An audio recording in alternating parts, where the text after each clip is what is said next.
Et voilà, nous sommes de nouveau de retour avec un petit vidéo. Le titre c'est Apprendre à croiser les chiens sans nourriture. Vous avez certainement vu le vidéo Le déconditionnement où on a parlé le croisement de chiens avec la nourriture, changement d'émotion. Et je vous ai averti comme quoi qu'il y aurait un petit vidéo pour faire ça sans nourriture. Alors effectivement, il y a dans certaines situations, si vous avez un chien qui est réactif envers les autres chiens, ou bien même avec les humains, ça fonctionne la même chose, vous pouvez travailler sans nourriture. Mais il faut conditionner.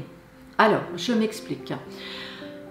Si vous avez un chien qui est réactif, donc un problème de comportement, d'agressivité envers les autres chiens ou envers les humains, vous avez certainement un chien ou un humain où il peut y aller en contact. Donc il faut d'abord conditionner le nom de la personne ou le nom du chien. C'est-à-dire que vous avez votre chien qui voit son copain juste en face, vous lui dites par exemple « Oui, c'est Mimi !» et sur le moment des fêtes, il peut y aller au contact. Il va assimiler le mot « Mimi », c'est mon copain, donc tout va bien, et il va avoir une émotion positive. À la répétition, il va très bien comprendre quand le mot Mimi intervient, youpi c'est un copain, il n'y a pas de danger, je n'ai pas besoin de rentrer dans des émotions négatives ou même d'agresser. Après, vous pouvez travailler avec ça dehors, c'est-à-dire qu'il faut bien gérer votre distance de sécurité. Vous voyez arriver un chien que vous ne connaissez pas du tout, vous regardez que votre distance de sécurité est bonne, votre chien il reste quand même calme, et sur le moment de fête, vous lui dites « Oui, c'est Mimi, tu as vu, c'est comme Mimi, il n'y a pas de souci, c'est comme Mimi ». Votre chien il va avoir une émotion positive parce qu'il attend le nom de son copain ou de sa copine ici, hein, Mimi, qui va lui dire « Ah, mais il n'y a pas de danger, tout va bien, jusque présent ça allait vraiment super bien ». Au départ, vous devrez travailler avec une distance de sécurité bien adaptée et au fur et à mesure, vous pouvez toujours vous approcher un tout petit peu de plus près. Après, quand vous êtes à la phase où vous allez au contact, faites-le d'abord avec des chiens que vous connaissez bien, des chiens qui ont des réactions adaptées aux vôtres. Donc, il faut impérativement éviter que ça parte en bagarre.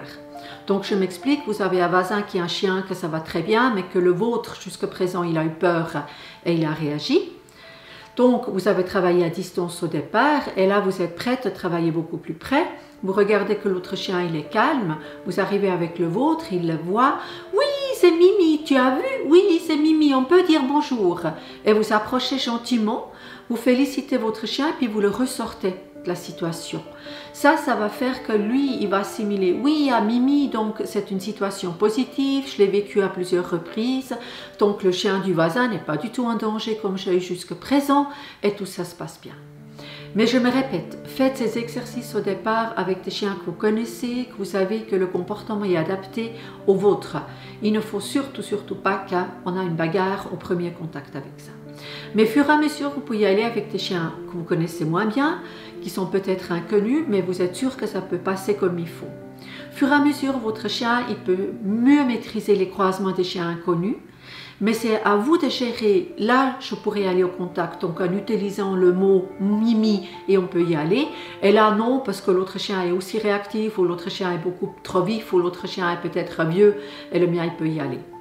Donc, cette méthode de travail peut vous aider d'avoir des croisements de chiens beaucoup plus calmes, beaucoup plus saines et de créer de nouveau des contacts avec des chiens qui vont bien avec le vôtre, sans la nourriture.